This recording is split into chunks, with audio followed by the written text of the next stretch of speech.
നമസ്കാരം. സുഭാഷിതം. ന കശ്ചിദഭിജാനാതി കിം കസ്യ ശോ ഭവിഷ്യതി അതഃ ശ്വഃ കരണീയാനി കുര്യാദദൈവ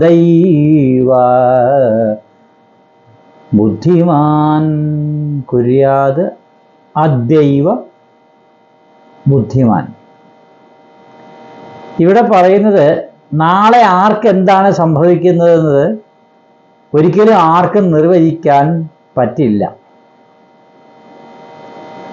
അതുകൊണ്ട് ബുദ്ധിമാന്മാർ പറയുന്നത് നാളെ ചെയ്യേണ്ടതായ കർമ്മങ്ങൾ ഇന്ന് തന്നെ ചെയ്യുക എന്നാണ് ബുദ്ധിമാന്മാരുടെ മതം. കാരണം നാളെ എന്ത് സംഭവിക്കുന്നു ഒന്നും പറയാനും ചിന്തിക്കാനും പറ്റാത്ത ഒരു കാര്യമാണ് എന്ന് ഇവിടെ വ്യക്തമാക്കുക. അതുകൊണ്ട് നാളത്തെ കാര്യങ്ങൾ ഇന്നേ ചെയ്ത് ശരിയാക്കി വയ്ക്കുക. അതുകൊണ്ടാണല്ലോ നമ്മൾ വീട് വെക്കുന്നത്, ജീവിക്കുന്നത് തന്നെ നാളെ എന്ത് സംഭവിക്കുമെന്ന് അറിയില്ല. എന്നിരുന്നാലും നമ്മൾ സമ്പാദിക്കുന്നു. കുറേ കാര്യങ്ങൾ അതിനെക്കുറിച്ച് പറയാറുണ്ട്. സുഭാഷിതത്തിൽ അതിനുള്ള സമയം അനുവദിക്കുന്നില്ല.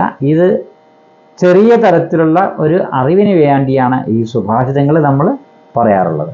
നമസ്തേ.